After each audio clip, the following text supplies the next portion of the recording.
ছাত্রছাত্রীরা আশা করি সবাই ভালো আছো। আমরা অধিবৃত্তের একটা ক্লাস করেছি, সেখানে অধিবৃত্তের কী কী বিষয় জানতে হবে থিওরিগুলো জেনেছি, বুঝেছি এবং কিছু অঙ্কও কষেছি। আজকে ওই প্যারাবোলারই আর কিছু অঙ্ক কষব। দেখো অঙ্কটা হচ্ছে আজকে প্রথম অঙ্ক, ওয়াই স্কোয়ার সমান 4ax অধিবৃত্তের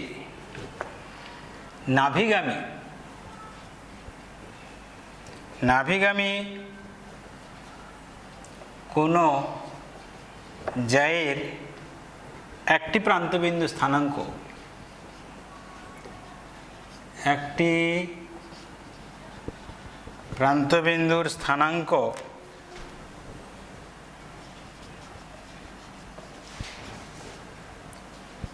at square twice at হলে দেখাও যে জ্যার দৈর্ঘ্য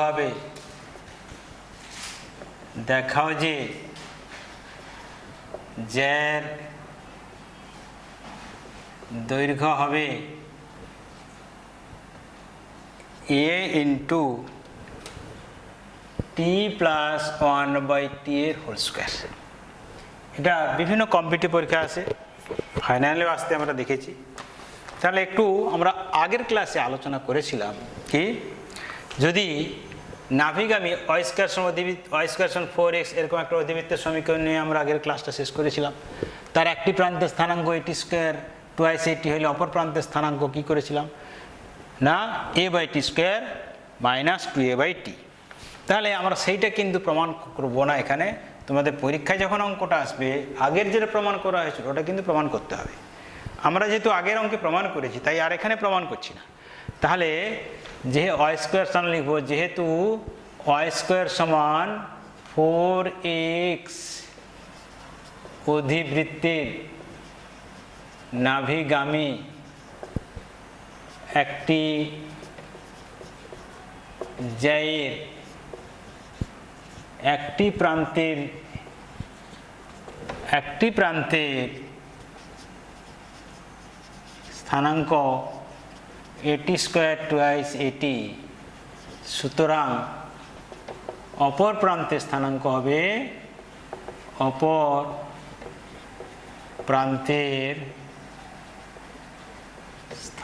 হবে কি a/t স্কোয়ার মাইনাস 2a/t। এটা আগের অঙ্কে আমরা প্রমাণ করেই ক্লাসটা শেষ করেছিলাম, সেইখান থেকে রেজাল্ট আমি নিলাম। একটি প্রান্তের স্থানাঙ্ক হবে at স্কোয়ার মাইনাস 2a/t। ধরো এই স্থানাঙ্ক, এটাকে আমরা বললাম পি আর এইটাকে বললাম কিউ। আমার দরকার পি কিউ এর দৈর্ঘ্যটা ওইটা প্রমাণ করতে হবে। তাহলে পি কিউ সমান কি হবে,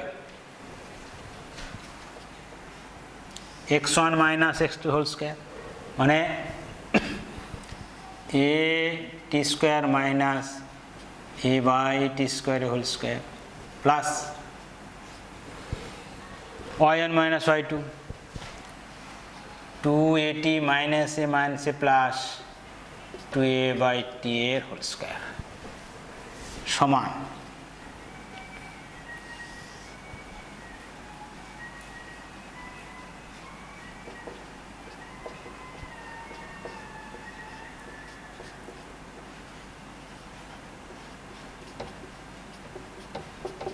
দেখো কমন নিয়ে স্টেপটা দাঁড়াবে।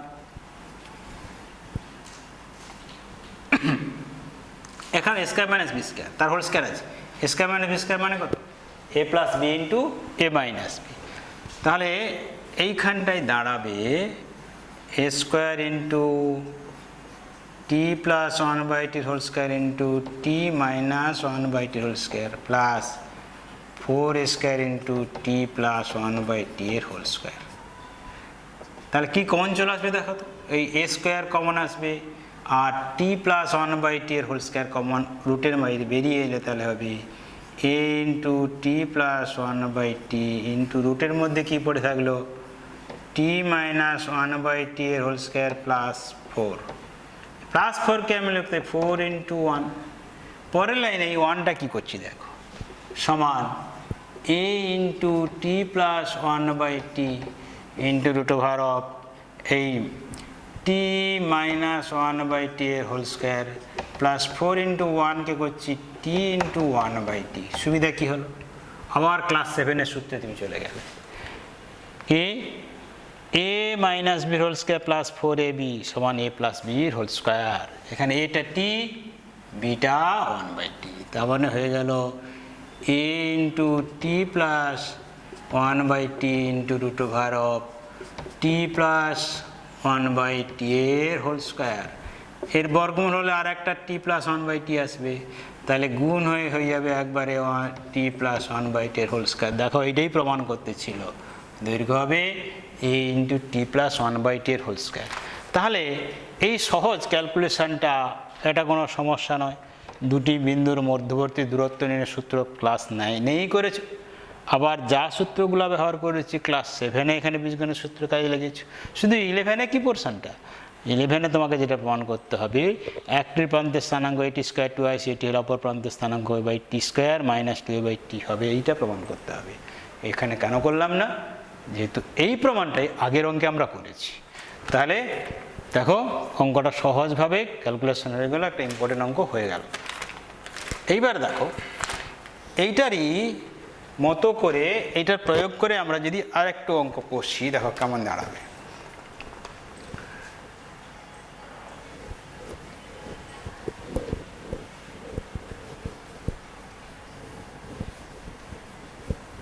সেটা হচ্ছে দেখাও যে y স্কোয়ার সমান 4s অধিবৃত্তের নাভিগামী ক্ষুদ্রতম জ্যাটি হবে নাভিগাম, ক্ষুদ্রতম জ্যাটি হবে নাভিলম্ব।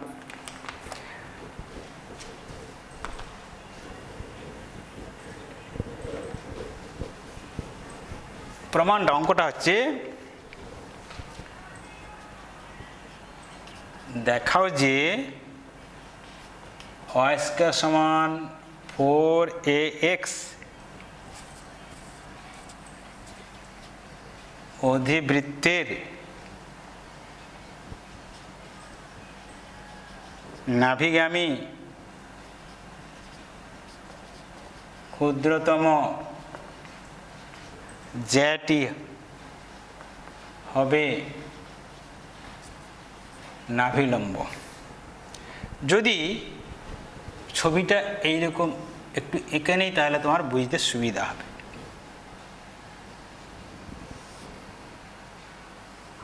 এইটা ধরো এস, এইটা হচ্ছে নাভিগামী কোনো জ্যা, আর এইটা হচ্ছে নাভিলম্ব।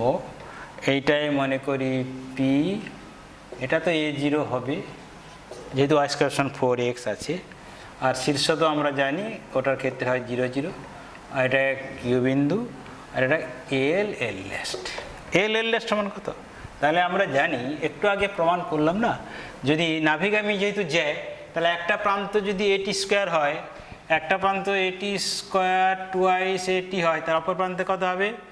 a/t square minus 2a/t। আমরা ধরে নিতেই পারি, আমরা ধরে নিতে পারি, কোনো অসুবিধা নেই, যেহেতু নাভিগামী জ্যা বলা আছে। এই নাভিগামী জ্যাটা আমি একটু আগে বলেছি খুবই গুরুত্বপূর্ণ। দেখো এখানে দুটো জ্যা কিন্তু নাভিগামী করা আছে। PSQ নাভি দিয়ে গেছে নাভিগামী জ্যা, LS L ল্যাস্ট এটাও নাভিগামী জ্যা, কিন্তু এটা যে কোনো নাভিগামী জ্যা, এটা কিন্তু পার্টিকুলার নাম নাভিলম্ব। দেখাতে হবে ওই নাভিলম্বটা অধিবৃত্তের নাভিগামী ক্ষুদ্রতম জ্যাটা হবে নাভিলম্ব, অর্থাৎ নাভিলম্বের দৈর্ঘ্যটাই সবচেয়ে ক্ষুদ্রতম জ্যা হবে, ওইটা প্রমাণ করতে হবে। তাহলে আমরা এইটা করার সময়, এই যে আমি ওই জন্য মুছিনি, এই নাভিগামী জ্যায়ের দুটি প্রান্তে স্থানাঙ্ক যদি হয়, তার নাভিলম্বের দৈর্ঘ্যটা কত ছিল? a × t + 1/t whole square. তার মানে আমরা আগে প্রমাণ করে নিয়েছি PSQ সমান a × t + 1/t whole square, R LS নাভিলম্বের দৈর্ঘ্য কত? 4a। এটা কিন্তু আমরা পেয়ে গেছি। এইটার সাহায্যে এবারে ক্যালকুলেশনটা আমরা এগোবো। এখন PSQ - LS L সমান a into t plus 1/t whole square minus 4a সমান কি দাঁড়াবে? a কমন নিয়ে নাও, t plus 1/t whole square minus 4 into 1 মানে t ইন্টু 1/t আমি ভাবতে পারি। তাহলে a plus b whole square minus 4ab আবার 7 এর formula a into t minus 1/t এর হোল স্কোয়ার। দেখো এটা কি আদর্শ আকারে, এটা কি গ্রেটার দেন 0, আর এটা পূর্ণবর্গ রাশি, এটা হোল স্কোয়ার, যেহেতু আমার সবসময় গ্রেটার দেন 0, অর্থাৎ PSQ greater than LS L-last, L-last না L1 করা আছে, L1, অর্থাৎ কি দাঁড়াবে? অর্থাৎ LS L-less than PSQ। তাহলে সর্বক্ষেত্রেই আমরা সাধারণভাবে ধরে নিই, এই প্রমাণটা করি, সর্বক্ষেত্রে এই কথাটা সত্য। সুতরাং আমরা বলতে পারি যে y স্কয়ার সমান 4x অধিবৃত্তের সব থেকে ক্ষুদ্রতম নাভিগামী জ্যাটাই হবে নাভিলম্ব, ক্ষুদ্রতম জ্যাটা হবে নাভিলম্ব। এবার পরে অঙ্ক চল। তাহলে ব্যাপারটা বোঝা গেল, আরেকবার বুঝিয়ে দিচ্ছি যে প্রশ্নটা ভালো করে বুঝে নাও। y স্কয়ার সমান 4x অধিবৃত্তের নাভিগামী ক্ষুদ্রতম জ্যাটি নাভিলম্ব হবে। আমরা এটা করতে গিয়ে অনেকগুলো জিনিস আগের করেছি বলে সেগুলো ধরে নেওয়া হলো, পরীক্ষা এলে কিন্তু সেগুলো পরপর তোমাকে প্রমাণ করতে হবে। নাভিগামী কোনো একটা জায়গার প্রান্তবিন্দু স্থানাঙ্ক এটি স্কোয়ার টুয়াইস এটি স্কোয়ার টুয়াইস এটি হলে অপর প্রান্তের স্থানাঙ্ক a/t স্কোয়ার মাইনাস 2a/t, এটা হয় আমরা জানি। এবং সেটা থেকে এই জ্যায়ের দৈর্ঘ্য আমরা আগে প্রমাণ করেছি একটা অঙ্কে a into t plus 1/t এর হোল স্কোয়ার, তাই PSQ সময় লিখেছি। এবং নাভিলম্বের দৈর্ঘ্য 4a হয়, এটাও যেন আমি ধরে নিয়েছি। এবারে PSQ minus LS L1 calculation করে দেখিয়েছি, সিদ্ধান্তে এসেছি। সেখান থেকে দেখা যাচ্ছে নাভিলম্বের দৈর্ঘ্যটাই ছোট হয়ে যাচ্ছে। অতএব সেখান থেকে সিদ্ধান্তটা আরেকবার তোমার লিখে নিতে হবে। এইবার দেখো পরের অঙ্কে আমরা যাচ্ছি।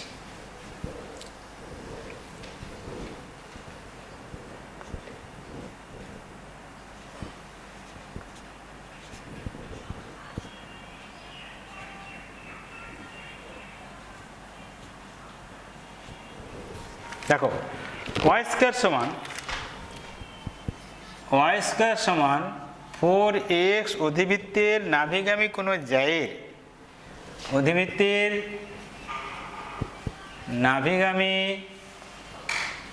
কোনো জ্যায়ের প্রান্তবিন্দু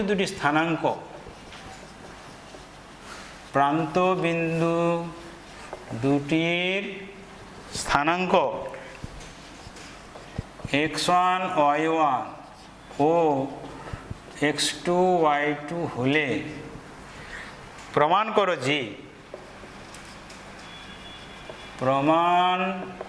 করো যে y1 y2 plus 4 into x1 x2 সমান 0। তাহলে আমরা যদি এই প্যারামেট্রিক কার্টেসীয় স্থানাঙ্ক প্যারামিটারটাকে ধরি Px1 y1 সমান P at square twice at এবং Q x2 y2 সমান Q at2 twice at2 at2 square twice at2 হয়। তার নাভিগামী যেহেতু PQ যেহেতু নাভিগামী জ্যায়ের ক্ষেত্রে কি হবে? T1 T2 সমান -1। তাহলে এইখান থেকে তুলনা করলে আমরা কি পাচ্ছি? এইখান থেকে তুলনা করলে পাচ্ছি অতএব x1 সমান at1 স্কোয়ার, y1 সমান 2 at1, x2 সমান at2 স্কোয়ার, y2 সমান 2 at2। অতএব x1 x2 plus y1 y2 সমান কি হবে? at1 square at2 square plus twice a T1 into twice a T2 সমান a square T1 T2 whole square plus 4 square কি প্রমাণ আছে 4x1 4x1 4টা দিতে হবে হ্যাঁ 4 ইন্টু এ স্কোয়ার ইন্টু T1 T2 আমি 4x1 টা আগে লিখেছি তাহলে 4a square into T1 T2 minus 1 তাহলে minus 1 whole square plus 4a square into minus 1 সমান হলো 4a square minus 4a square সমান 0 প্রমাণিত দেখো সব সে প্রিভিয়াস নলেজগুলোই কাজে লাগছে T1 T2 সেখানে T1 করেছিলাম এখানে T1 T2 তে ধরেছি তাই T1 T2 সমান মাইনাস 1 ধরেছি তাহলে অধিবৃত্তের y স্কয়ার সমান 4ax অধিবৃত্তে নাভিগামী কোনো জায়ের প্রান্তবিন্দু দুটি স্থানাঙ্ক x1 y1 x2 y2 হলে এই ধরনের প্রমাণটা আমাদের সহজেই করা হয়ে গেল পরে অঙ্কে দেখো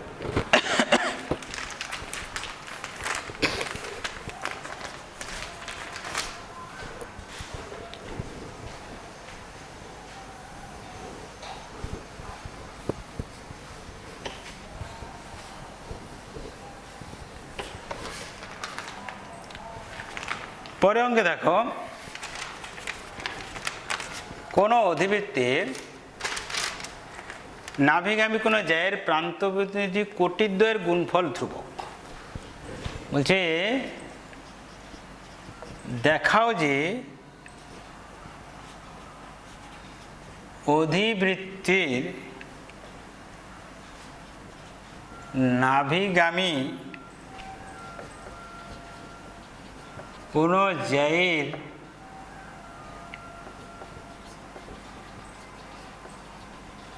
প্রান্তবিন্দু দুটির কোটির গুণফল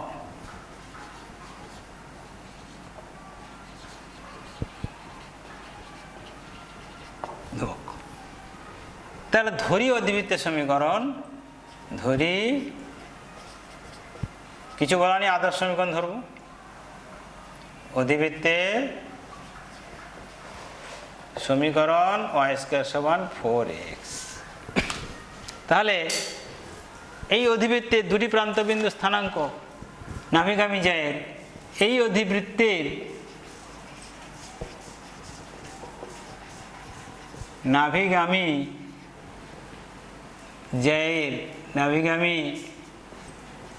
জায়ের একটি প্রান্তের স্থানাঙ্ক a T1 square twice at হলে আমরা জানি অপর প্রান্তের স্থানাঙ্ক হবে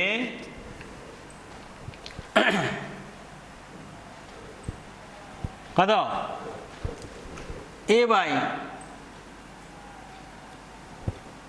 a by T1 square minus 2a by T তাহলে কোটি কি দেখতে পাচ্ছ একটার কোটি এইটা একটার কোটি এইটা তাহলে কোটিদ্বয়ের গুণফল অতএব কোটিদ্বয়ের গুণফল সমান twice at into minus 2a by T এই টি কেটে যাবে সমান মাইনাস 4a স্কয়ার সমান ধ্রুবক দেখো অঙ্কটা ছোট হয়ে গেল মনে হচ্ছে কিন্তু ছোট তো হলো কিন্তু তার আগে যে কাজটা তোমাদের করতে হবে ওই T1 সমান -1 প্রমাণ করে অপর প্রান্ত স্থানাঙ্ক যেইটা হবে প্রমাণ করতে হবে যেটা আমি একবার করে দিয়েছি তাহলে সেইটা কাজে লাগিয়ে আবার একটা প্রমাণে আমরা পৌঁছে গেলাম যে অধিবৃত্তের নাভিগামী কোনো জায়ের প্রান্তবিন্দু দুটির কোটির গুণফল ধ্রুবক প্রমাণিত তাহলে এটা প্রমাণ হয়ে গেল প্রমাণিত পরের অঙ্কের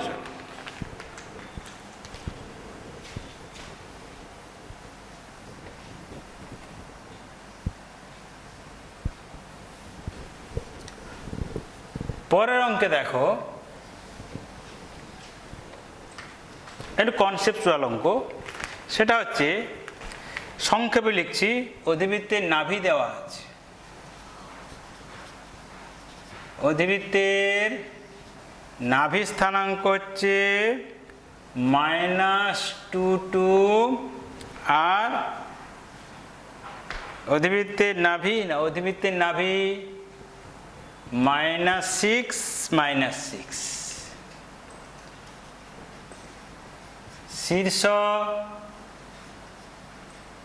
শীর্ষবিন্দু -2 2। তাহলে দেখো বলছে তার সমীকরণ নির্ণয় করো। একটু মনে করো তো, অক্ষ অধিবৃত্তের আদর্শ সমীকরণটাই যদি ধরো, সেখান থেকে যদি আমি আইডিয়াটা নিয়ে আসি, অধিবৃত্তের আদর্শ সমীকরণ ধরেই আমি আইডিয়াটা এখানে এস্টাবলিশ করব। যদি y² = 4, সব জায়গায় একই কথাই কাজে লাগবে। এইখানে এস, এইটা এ, এইটা নিয়ামকের ছেদবিন্দু ছিল, ধরো বি ছিল, এইটা গতিশীল বিন্দু পি, ঘুরতে ঘুরতে যখন এখানে আসছে আমরা কি বলেছিলাম, এ সমান এ বি হয়েছিল ওটা। তার মানে কি বলতে চাইছে, তার মানে এখানে আইডিয়াটা বলতে চাইছে অক্ষ নিয়ামকের ছেদবিন্দু এবং নাভির সংযোজক সরলরেখার মধ্যবিন্দু হবে শীর্ষবিন্দু। এই আইডিয়াটা আমার দরকার এখানে। তাহলে এখানে কিন্তু নাভি দেওয়া আছে, ধরো এস -6 -6, শীর্ষবিন্দু দেওয়া আছে -2 -2। তাহলে অক্ষ নিয়ামকের ছেদবিন্দু কি হবে, ধরি অক্ষ নিয়ামকের ছেদ বিন্দু স্থানাঙ্ক আলফা বিটা। তাহলে কে মধ্যবিন্দু, এইটা মধ্যবিন্দু।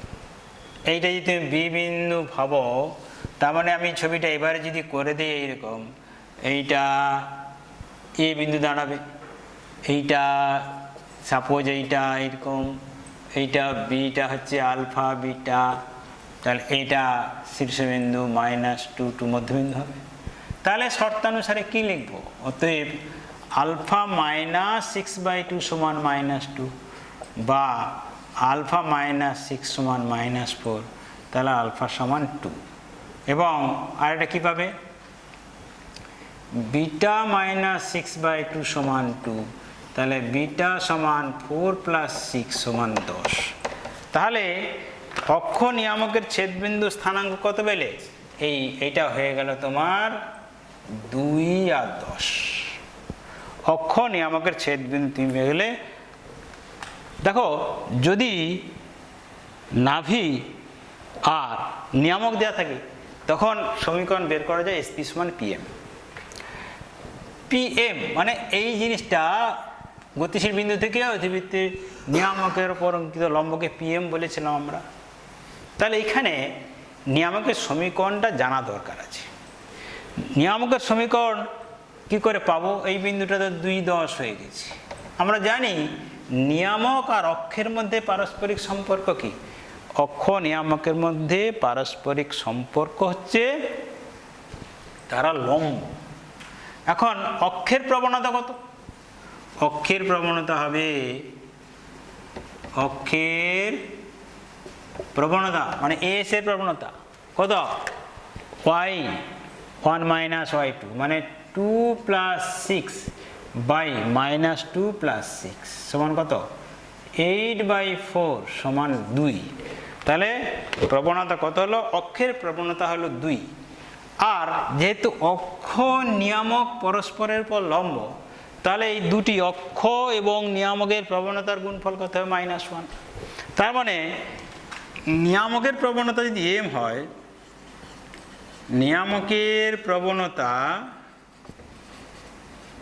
m হলে তাহলে m × 2 সমান -1, অতএব m সমান -12। কার, নিয়ামকের প্রবণতা, কারণ অক্ষ এবং নিয়ামক পরস্পর লম্ব। তাহলে নিয়ামকের এবারে দেখো, সরলরেখা চ্যাপ্টারে আবার যাচ্ছি, তাহলে এগুলো সব সরলরেখা চ্যাপ্টারেই আমরা কিন্তু আলোচনা করেছি। এখনও সরলরেখা চ্যাপ্টারে আবার প্রয়োগ করব। এইটার সমীকরণ বের করতে গেলে কি হাতে এসে গেল? প্রবণতা জানা হয়ে গেছে, বিন্দু ওর উপর একটা বিন্দু স্থানাঙ্ক 2, 10 পেয়ে গেছি। অতএব নিয়ামকের সমীকরণ কি হবে? অতএব নিয়ামকের সমীকরণ হবে বিন্দু প্রবণতা কার? y - 10 সমান m into x minus alpha, কত? x - 2। তার মানে দাঁড়াচ্ছে 2y - 20 সমান -x + 2। তার মানে কি দাঁড়াচ্ছে? x + 2y - 22 সমান 0, -22 সমান 0। এটা নিয়ামকের সমীকরণ। তাহলে নিয়ামকের সমীকরণটা কি হলো? x + 22 x + 2y -22 সমান 0। তাহলে আমাদের এখনো কিন্তু কাজ শেষ হয়নি। কি দেওয়া ছিল? শীর্ষ নাভি দেওয়া আছে, আমাকে বের করতে হবে অধিবৃত্তটির সমীকরণ। অধিবৃত্ত সমীকরণের ক্ষেত্রে আমরা জানি অধিবৃত্তের যদি নাভি এস হয়, গতিশীল বিন্দু অধিবৃত্তের একটা বিন্দু pxy হয়, তাহলে এই বিন্দুটা p যে কোনো একটা বিন্দু xy, আর এখানে s বিন্দু স্থানাঙ্ক তো দেওয়া আছে -6 আর নিয়ামকটা দেওয়া হলো কত? নিয়ামক হলো, আমি আরেকবার লিখছি, x + 2y - 22 সমান 0। এই তথ্যগুলো আমার হাতে এসে গেছে। তাহলে গতিশীল বিন্দু স্থানাঙ্ক pxy, s -6 নিয়ামক এইটা। তাহলে অধিবৃত্তের ক্ষেত্রে আমরা কি জানি? অধিবৃত্তের ক্ষেত্রে হবে SP সমান PM। পিএমটা কি? গতিশীল বিন্দু থেকে নিয়ামকের উপর অঙ্কিত লম্ব দূরত্ব। তাহলে SP তার মানে কি? और SP² সমান PM²। और SP² কত? x + 6 whole square plus y + 6 whole square সমান পিএমটা কত? না x + 2y - 22 বাই √of কি ছিল? 1² + 2² তার বর্গ। তার মানে কি দাঁড়ালো? 5 ইন্টু, এটা 2 2 4 কে 5 বর্গ হয়ে গেলে ওটা চলে যাবে, 5টা এখানে চলে আসবে। 5 into x + 6 whole square plus y + 6 whole square সমান x + 2y - 22 হোল স্কয়ার। ইহাই নির্ণেয় অধিবৃত্তের সমীকরণ। ইহাই নির্ণেয় অধিবৃত্তের সমীকরণ। তাহলে দেখো এই অঙ্কটার মধ্যে অনেকগুলো আইডিয়া কাজে লেগে গেছে। তোমরা আলোচনা আরেকবার ভিডিওটা বারবার দেখতে থাকবে আইডিয়াগুলো পরিষ্কার করার জন্য। চলো পরের অঙ্কে চলো।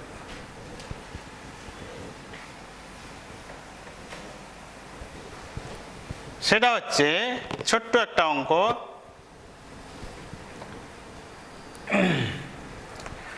থিটা যদি পরিবর্তনশীল প্যারামিটার হয় তাহলে দেখাও যে x সমান 1/4 into 3 minus cos square theta, y সমান 2 প্লাস কট থিটা দ্বারা একটি অধিবৃত্ত সূচিত হয়।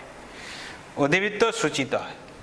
তাহলে এটা প্যারামেট্রিক সমীকরণ আছে। এই প্যারামেট্রিক সমীকরণটা যে একটা অধিবৃত্ত সমীকরণ সেটা তোমাকে দেখাতে হবে।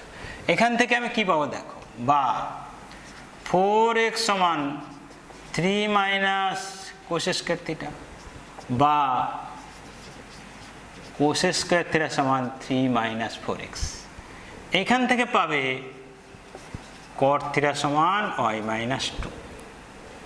তাহলে এখানে বসিয়ে দাও, কোস স্কয়ার থিটা সমান কি জানি 1 plus cot square theta 3 minus 4x। তাহলে y minus 1 plus cot theta y minus 2, তাহলে y মাইনাস 2 হোল স্কয়ার সমান 3 মাইনাস 4x और y माइनस 2 होल स्क्वायर समान 3 minus 4x minus 1 সমান 2 minus 4x বা y minus 2 whole square সমান minus 4 into x minus half। এটা কোন আকারে এলো?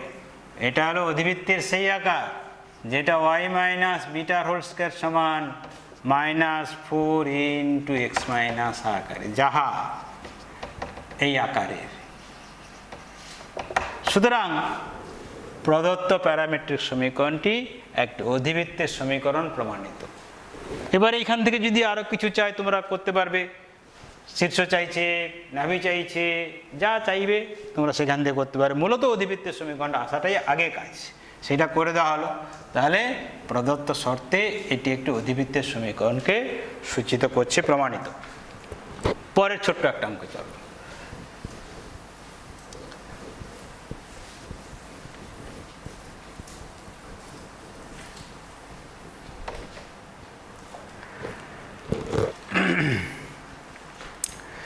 মূলবিন্দুগামী যে বৃত্ত এক্স স্কোয়ার সমান 24y আর ওয়াই স্কোয়ার সমান 8x, এই দুটো বৃত্ত যদি নাভি দিয়ে যায় তাহলে এর নাভি স্থানাঙ্ক কত?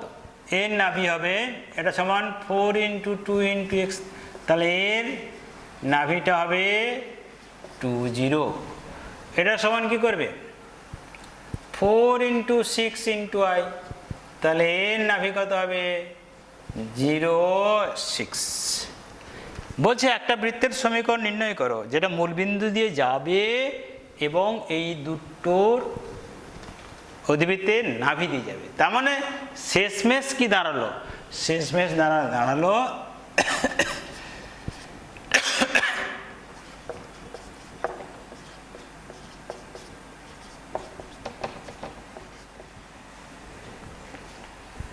তাহলে শেষমেশ দাঁড়ালো বৃত্তটা মূলবিন্দুগামী 0, 0, 0, 6 এবং 20 বিন্দুগামী।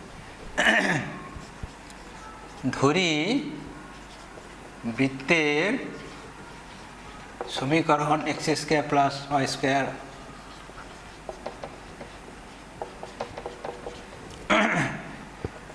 যেহেতু ইহা মূলবিন্দুগামী অতএব c সমান 0, ইহা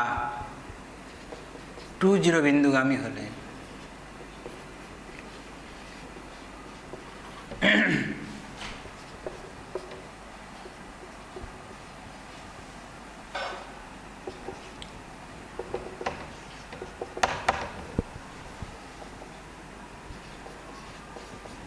জিরো 6 বিন্দুগামী হলে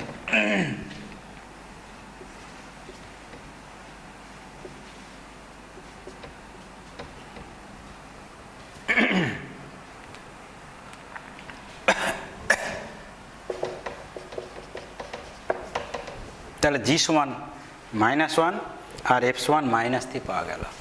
অতএব 80টা 0 পেয়েছি। অতএব বৃত্তের সমীকরণ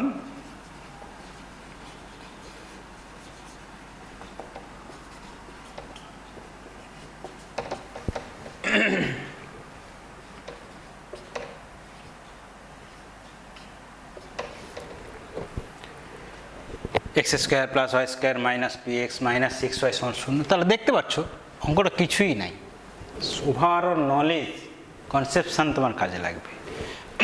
শুধু অধিবৃত্তের সঙ্গে দেখছো তো, কখনো বৃত্ত লেগে যাচ্ছে, কখনো সরলরেখা লেগে যাচ্ছে, কখনো ক্লাস 7-এর সূত্র লেগে যাচ্ছে। সব কিছু আগের জিনিস এবং বর্তমান জিনিস মিলে কিন্তু চ্যাপ্টারটা বা স্থানাঙ্ক জ্যামিতি সবসময় এভাবেই এগোতে থাকবে। পরের অঙ্ক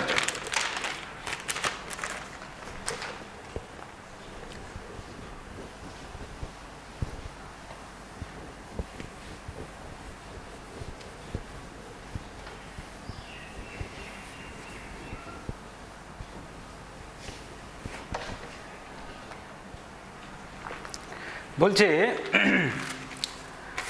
y স্কয়ার সমান 8x, y স্কয়ার সমান 8x অধিবৃত্তের কোনো নাভিগামী জ্যা অধিবৃত্তের যে নাভিগামী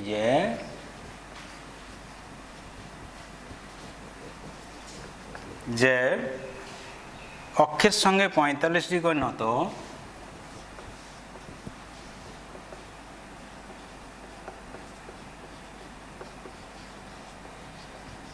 কোণে নত তার দৈর্ঘ্য নির্ণয় করো।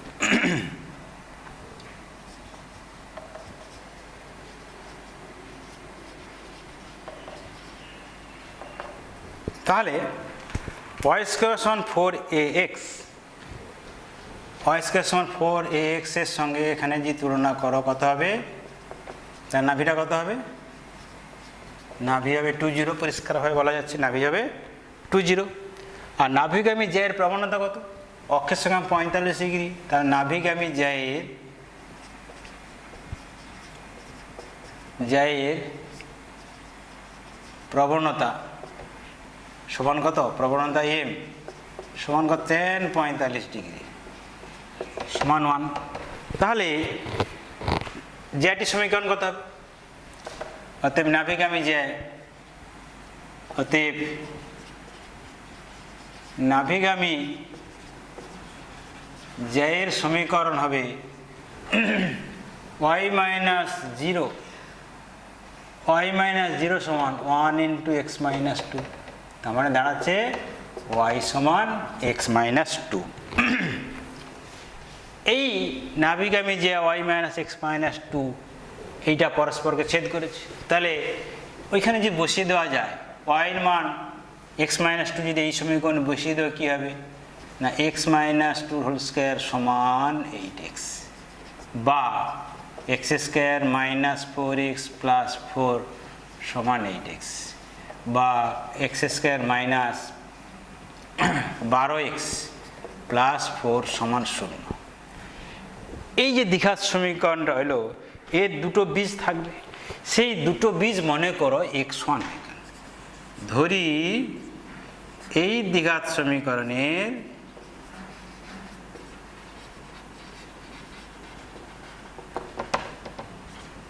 দুটি বীজ x1 ও x2, অতএব বীজদের যোগফল x1 + x2 সমান -b/12, এবং বীজদের গুণফল x1 × x2 সমান 4, এটা থাকবে।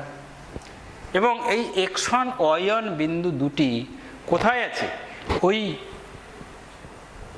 জ্যার উপরে আছে, তার মানে তুমি পাবে y1 সমান x1 - 2 এবং y2 সমান x2 - 2। অতএব y1 - y2 সমান কত হবে, x1 - 2 - x2 + 2 সমান হলো x1 - x2। এটা আমার বেরিয়ে থাকলো। তারা ওই জ্যায়ের দুটো প্রান্তবিন্দু স্থানাঙ্ক x1 y1 এবং x2 y2, এই যে x1 y1 দুটি বীজ ধরেছি, সেখান থেকে y1 y2 বেরোচ্ছি, তার মানে ওই যে জ্যাটা যেটা দৈর্ঘ্য বের করতে হবে তার দুটি প্রান্ত হয়ে গেছে কিন্তু x1 y1 এবং x2 y2। তাহলে তার মধ্যবর্তী দূরত্ব আমাকে বের করতে হবে। তাহলে কি করা যাবে, দেখো এইবারে অতএব জ্যায়ের দৈর্ঘ্য, অতএব জ্যায়ের দৈর্ঘ্য কত, অতএব জ্যায়ের দৈর্ঘ্য সমান √x1 - x2² + y1 - y2²। তাহলে দেখো y1 - y2 তো x1 - x2 সঙ্গে সমান বের করা আছে, বসিয়ে দাও, তাহলে হয়ে যাবে x1 - x2² + x1 - x2²। তার দুটো একই জিনিস হয়ে গেল না, তার মানে হয়ে গেল √2 × x1 - x2²। এইবারে যদি একটু ক্যালকুলেশন এগিয়ে নিয়ে যাওয়া যায় কি হবে, এইখানে যদি আমি এটা করি, এইখানে √2 × a - b² মানে a + b² - 4ab, কারণ এই মানগুলো আমাকে ব্যবহার করতে হবে। x1 প্লাস x2 মান x1 ইন্টু x2 মান ব্যবহার করতে হবে। তাই a minus b whole square class 7 যে সূত্রটা শিখেছো সেইটা প্রয়োগ করলাম।